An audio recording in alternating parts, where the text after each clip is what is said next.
यह कहानी है मुस्कान की। मुस्कान एक खूबसूरत लड़की थी। उसकी खूबसूरती का चर्चा पूरे गांव में था। वह हर वक्त हंसती मुस्कुराती रहती थी, इसलिए घर वालों ने उसका नाम मुस्कान रख दिया था। मुस्कान के अब्बू का नाम जमाल था और उसने अपनी बेटी का रिश्ता अपने एक दोस्त के बेटे के साथ तय कर दिया था। घर में जल्द ही उसकी शादी की तैयारियां होने लगी। घर में सब बहुत खुश थे क्योंकि मुस्कान इस घर की सबसे बड़ी बेटी थी, इसलिए सब उसकी शादी की तैयारियां बहुत जोर शोर से कर रहे थे। जिस लड़के से मुस्कान का रिश्ता तय हुआ था उसे अभी तक मुस्कान ने देखा भी नहीं था और वह उन लोगों के बारे में ज्यादा जानती भी नहीं थी क्योंकि उसके माँ बाप ने यह रिश्ता तय किया था। फिर घर में शहनाइयाँ बजने लगी, पूरा घर सजा दिया गया था, एक खुशियों का सामान था। सारे मेहमान घर में आने लगे और फिर मुस्कान की शादी होने लगी। आज उसकी मेहंदी की रात। मुस्कान पीले रंग के जोड़े में बहुत खूबसूरत लग रही थी। वह सबसे हंस हंस कर बातें कर रही थी। फिर मेहंदी के बाद वह अपने कमरे में चली गई। तभी उसकी एक सहेली जोया उसके पास आई और कहने लगी, मुस्कान चलो, हम इस रात को यादगार बनाते हैं, तुम मेरे साथ चलो, हम उसी बाग में चलेंगे जहाँ पर हम बचपन में खेलने जाते थे। जोया मुस्कान की बचपन की सहेली थी। मुस्कान हैरत से कहने लगी, अरे जोया, आज मेरी मेहंदी है, मैं तुम्हारे साथ कैसे जा सकती हूँ? देखो घर में सारे मेहमान हैं। जोया कहने लगी, कुछ नहीं होता, देखो शादी के बाद तुम दूसरे शहर चली जाओगी और न जाने मेरी तुमसे मुलाकात होगी या नहीं। तुम मेरी बचपन की सहेली हो, मैं आज रात तुम्हारे साथ गुजारना चाहती हूँ, फिर कल तो तुम्हारी बारात है, तुम रुखसत होकर शहर चली जाओगी, प्लीज इनकार न करो। उसकी मिन्नत समाजत के बाद बालाखिर मुस्कान भी इस बात पर राजी हो गई कि वह जोया के साथ उसी बाग में जाए जहाँ पर वे बचपन में खेलने जाते थे, जहाँ पर एक झूला बंधा होता था और वे दोनों झूला लेने के बहाने दिन हो या रात एक दूसरे का हाथ पकड़े उस बाग में पहुँच जाती थी। बाग के पास ही एक नहर भी थी जो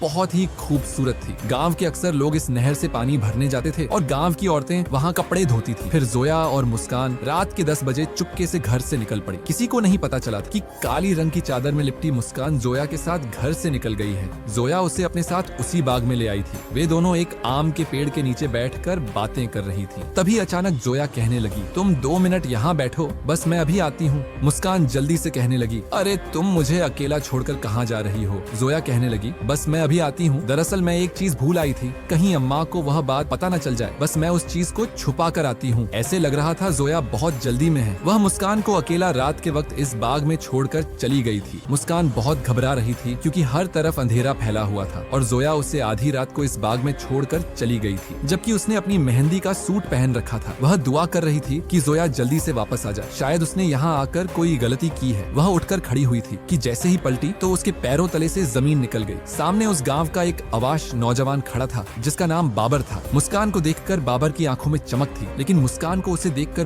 बहुत गुस्सा आया। तुम यहाँ क्या कर रहे हो? बाबर अजीब अंदाज में